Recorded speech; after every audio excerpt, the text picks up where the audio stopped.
Welcome to the deep dive. Okay, so today our mission is a bit different. We're stepping back from the charts, the indicators, all that, and diving into the mindset you need for real, sustained success in trading. Yeah, exactly. We're using Sir Margin's What It Truly Means to Be a Trader as our guide here. It's less about what to trade and much more about, who you need to become. It really is essential stuff. We're deliberately moving past the mechanics, the magic bullet strategies you see everywhere online. Right. Because the source material makes it really clear. Most traders fail because they're starting from the wrong place entirely. Usually that whole get-rich-quick idea. That illusion, yeah. And to actually get to consistent success, that top tier, you basically have to rewire how you think about this whole endeavor, a fundamental shift. And let's just pull out the biggest insight right at the start. Yeah. The source argues pretty strongly that real, long-term success, it's driven by mastery and meaning, not money. The money, the profits, those come later. They're the result. If you chase the result first, well, it just doesn't hold up. The whole thing falls apart. Exactly. Okay, so let's start unpacking that. And the first big idea is actually challenging how we even define risk. Okay. Usually you hear risk, you think money, right? Leverage, margins, stop losses, the financial side. Sure, standard stuff. But Sir Margin flips that. He says risk isn't just financial, it's fundamentally temporal. It's about your time. Yeah. Time. The one thing you absolutely cannot get back. Right. And this is where it gets really interesting. Elevating time above capital. I mean, think about it. Every single hour you put into this, analyzing, backtesting, journaling, just sitting there wrestling with your emotions during a trade, that time, it's gone. Poof. Forever. Can't earn it back. You can't find more of it. And the point he makes is, if that massive investment of time isn't connected to something deeper, like you genuinely love figuring out the market puzzle, or you're committed to mastering the skill. Yeah, or just pure curiosity. Right.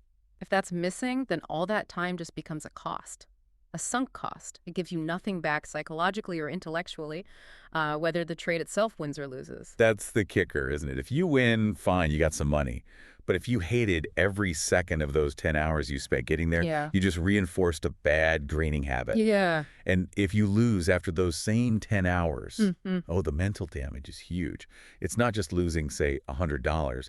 It's that crushing feeling of, I just wasted 10 hours of my life. With nothing to show for it except maybe feeling worse. Exactly. Nothing learned, nothing gained internally. That distinction, wow, it just reframes everything. It makes purpose, like the ultimate risk management tool. Losing money is one thing, a temporary setback maybe. Right. But losing time, plus having no real purpose behind it, that just destroys motivation. That's what makes people quit, isn't it? It has to be a huge factor. Which leads us straight to the next big point. Why do so many people fail? What's missing? Okay, and we have to be honest here. The source is pretty blunt. Most people jumping into Forex or day trading, they're chasing quick cash. The dream. Yeah, often fueled by social media, seeing influencers flashing fancy cars or whatever, stuff that has absolutely nothing to do with what it actually takes. Totally irrelevant. Yep. And markets, they just don't care about your desire for quick riches. They don't reward greed. So what do they reward? Well, according to this framework, they reward consistency, deep patience, discipline, and an almost obsessive need to understand market structure and behavior. Okay, so that's where passion comes in. It's not just a nice to have. No, it's structural. It's a necessity.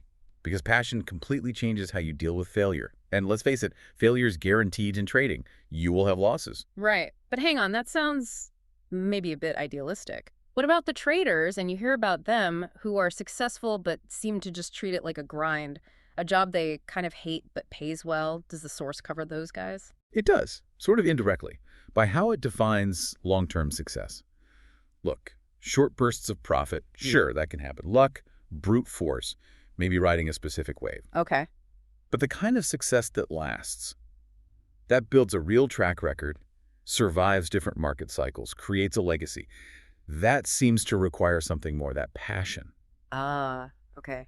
Without it, the moment things get really tough, and they always do, the psychological cost just becomes too high compared to the money. You burn out, or you pivot to something less demanding. I think I see the difference now. It's psychological. Yeah. Without that inner drive, a big losing streak feels like, okay, this is proof. This trading thing doesn't work. I should just stop. Yeah, it confirms your fears. But if you actually love the process, if you see the market as this fascinating puzzle to unlock, a loss doesn't crush you. It makes you lean in. Right, it's data. Hmm. Intriguing data. It's like, okay, why did that happen? What did I miss?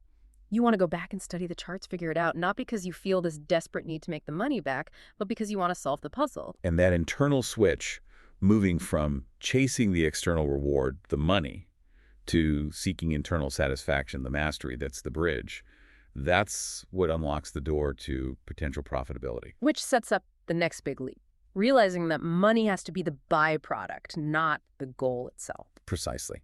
The mindset has to shift, like 180 degrees. You stop asking, how much can I make today?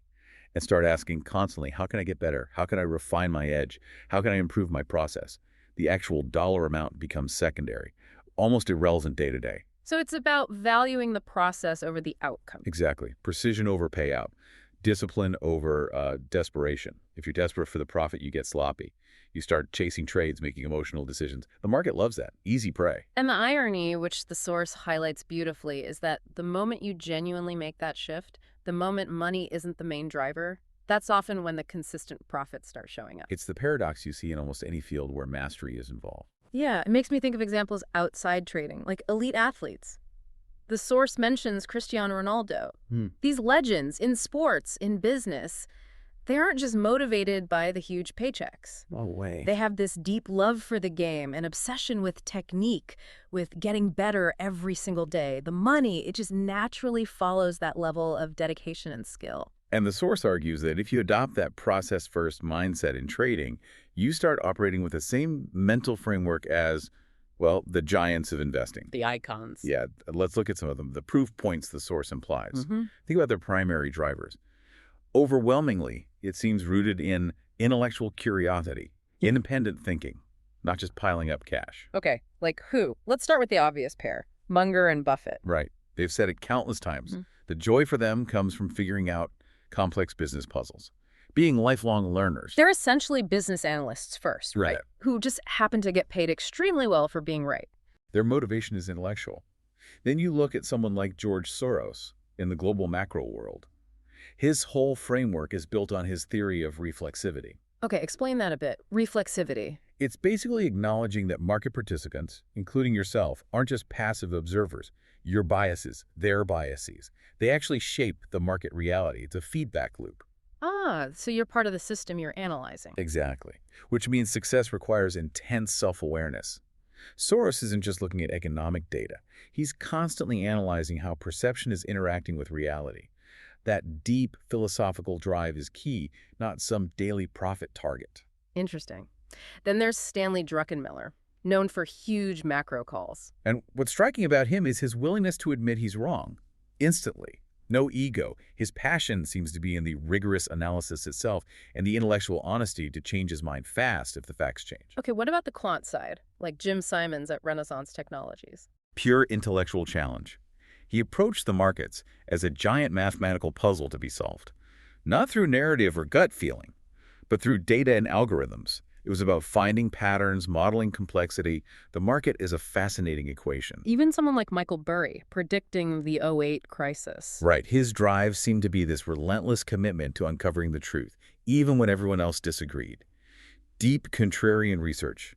Getting rich was the result of being fundamentally right when the consensus was wrong. And Ray Dalio, with Bridgewater and his principles. His obsession seems to be perfecting the system of decision-making. Radical transparency, right. For him, it's about removing ego, ensuring mistakes are learned from immediately.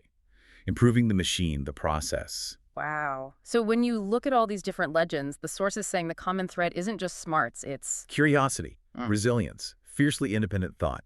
They treated trading or investing as a craft, an intellectual game, a scientific problem, the legacy, the impact, the money.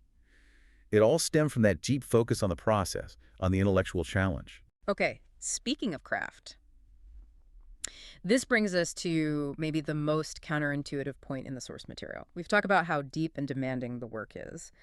But Sir Margin says that after all the preparation, the actual act of trading, it should feel calm, almost mechanical. Yeah, if you're feeling stressed or chaotic during the trade, it's a signal. A signal of what? that you failed beforehand, that the preparation wasn't good enough. Okay, that's a big statement. So the real work, the stress, the heavy lifting, Right. it all has to happen before you even think about clicking the mouse. Absolutely. It needs to be front-loaded. The trade execution itself, ideally, it should feel almost boring, like following a checklist. If it's exciting or nerve-wracking, something's wrong with your prep. So what does that kind of exhaustive, front-loaded preparation actually look like? It's relentless. It's things like systematically backtesting your strategies, not just once, but over different market conditions. Right. It's meticulously journaling every single trade, especially when you're starting out. You have to build that self-awareness. Understanding your own patterns and mistakes. Exactly. And refining your entries, your exits, your risk parameters until they are absolutely second nature, drilled in. The source also mentions studying market structure beyond just drawing lines on a chart, right? Like the psychology behind the patterns. Yes. Understanding why herd behavior creates those typical formations. Mhm. Not just identifying a pattern, but understanding the human psychology driving it. Understanding the participants you're up against. Which requires understanding yourself first. It all comes back to that. Yeah. If you've done that hard, rigorous work, mastered your system, understand the psychology, managed your own biases, then when a valid trade setup appears, you're just executing, following the plan. Like a musician who has practiced scales for thousands of hours doesn't panic on stage. Precisely. The calmness isn't luck. It's the direct result of all that prior effort. That really captures the paradox, doesn't it? Effortless feeling execution depends entirely on absolutely exhausting preparation. It reinforces that trading is a craft, like being a carpenter or a coder or an artist. It takes patience, tons of repetition, and fundamentally a love for the doing of it. It's just not a shortcut, no matter what anyone tries to sell you. And when you genuinely find that enjoyment, that satisfaction in decoding the market, in constantly solving these complex, evolving puzzles, that's when you build something lasting. A skill set, a mental resilience that goes way beyond any single winning trade or hot streak. That internal foundation. Yeah, that commitment built on passion and intellectual rigor. That's how you join the small percentage who actually succeed long term. That's how you beat the 95% who come in with, well, the wrong map entirely. Which leads us to a really powerful closing thought from the source, a question for you, the listener, to really chew on. Imagine, hypothetically, that you knew for certain you could never make a single dime from trading. Would you still do it? Would you still put in the hours, the effort? If the honest answer is no, the source suggests you might be building your entire trading endeavor on, well, a foundation of sand, something to really mull over as you continue your own journey toward mastery.